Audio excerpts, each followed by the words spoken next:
Okay, hello, my name is Dajhanna Flores. Today I will be doing my third speech, my persuasion speech. Here is my ID, and then here are my note cards for the speech.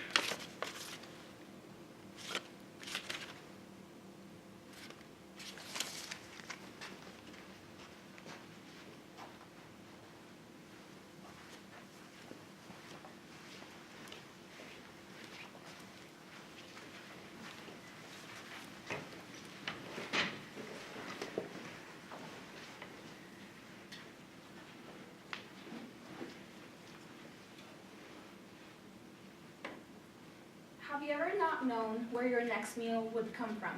Have you ever not had anything to eat in the first place? Or perhaps you may have had to compromise your health in order to eat. If this is something you can relate to, then you have experienced food insecurity. If this is something you can't relate to, perhaps someone you know can. Maybe a friend, a classmate, a coworker, or even a family member. Food insecurity is a significant problem being experienced by various populations in Nevada. Today, I would like to focus on a specific population experiencing this problem: college students. Food insecurity is a problem that needs to be addressed, and there's various solutions to solving this problem, or at least reducing the number of students experiencing this problem. This is what I hope to tell you guys in this presentation. I want you guys to know that food insecurity, there's a need for us to solve, and there's various actions you can take. So let's start by looking at why food insecurity is something that we have to address. In other words, why should we care about this problem? Food insecurity is affecting a lot of students.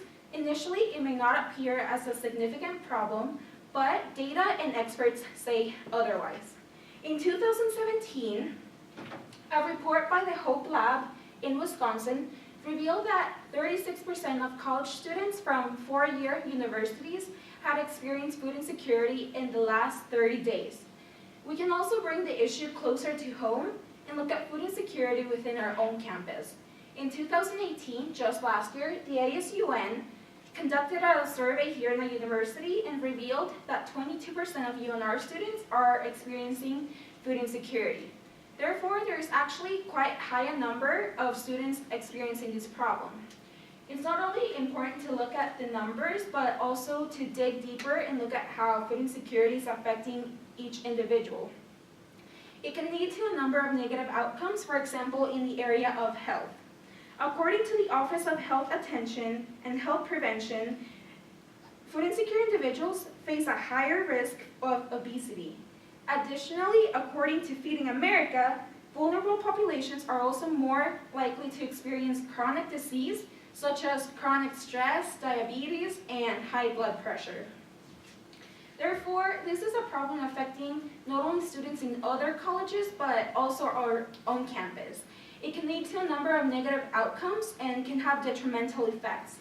This is why there is a need for us to address this problem and for us to work together in order to improve the nutrition access that these individuals have, and in that way improve their health and overall lifestyle. So from this, there's also another journal that says, a journal article commented on how individuals are also affected in their academic work.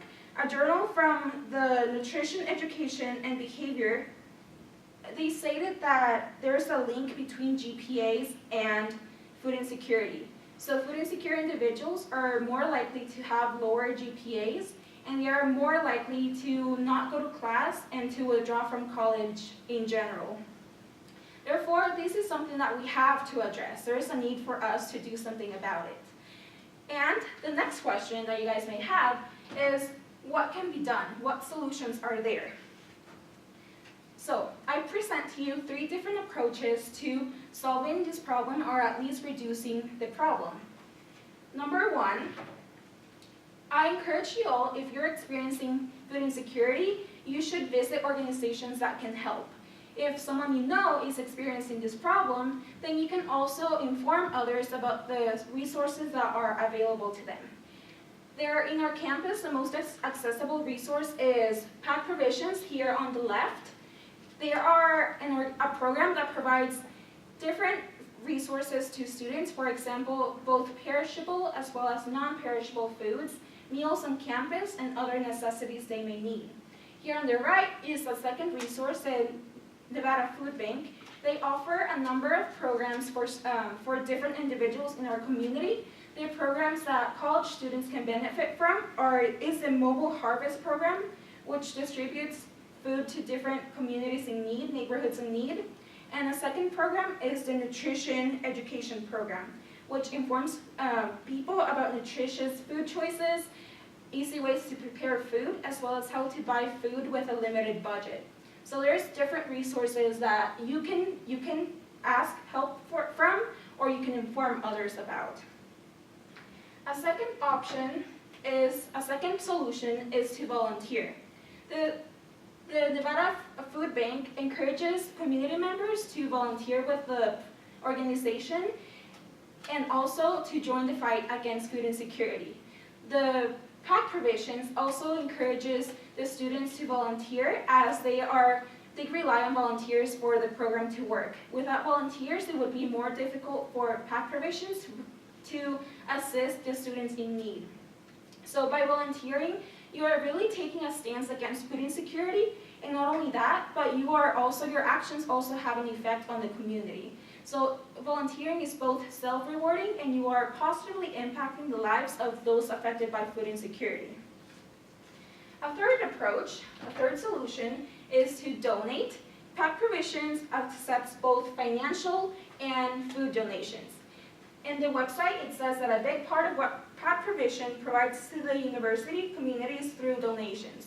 Additionally, they say that financial donations help significantly in their mission, serving as many students, faculty, and staff as possible.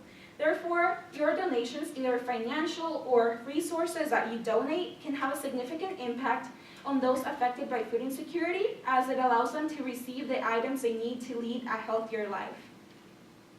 The Nevada Food Bank also accepts financial donations. In their website, they mention that $10 donated to the food bank equals to 60 meals that are provided to food insecure individuals. Therefore, we can really see how a small amount of money can go a long way. Additionally, they encourage community members to donate food items. Their website mentions the different types of foods that they would like to see donated, as well as different locations where you can drop these off. So, I think although there are a lot of solutions to approaching food insecurity and decreasing food insecurity in our campus, sometimes it's hard to visualize the effect of our actions. Therefore, I think it's important for us to think about the effect of what volunteering, informing, or donating would have on the population. So, I want you guys to visualize this. What do these actions mean for food insecure individuals? Someone going to the food bank or PAC provisions, what does it mean for them? It means not having to go hungry. It means not having to jeopardize their health in order to eat. It means having access to food that they may otherwise not be able to obtain.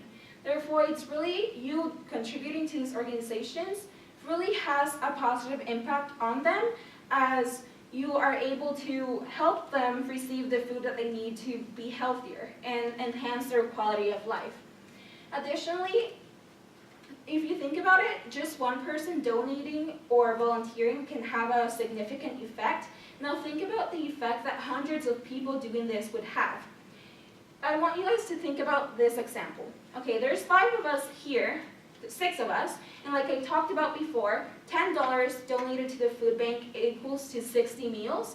So if the 6 of us here were to donate $10, that would equal to 360 meals. 360 people would benefit from this.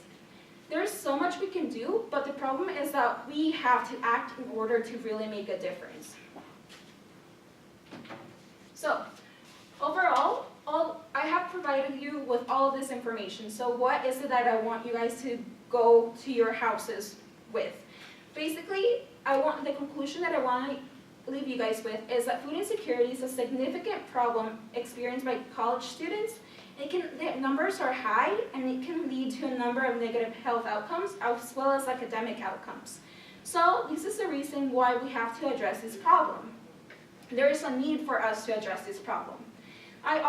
During my presentation, I offer 3 different solutions to approaching decreasing food insecurity experienced by college students. These are: 1, if you're experiencing food insecurity, seek assistance from organizations like the food bank or programs like PAC provisions. I also encourage you to inform others about the available resources. 2, you can volunteer with organizations like, again, the food bank or PAC provisions, either one or even both. This third option is to donate. Both financial and resource donations are accepted by both organizations, and these can really have a positive impact.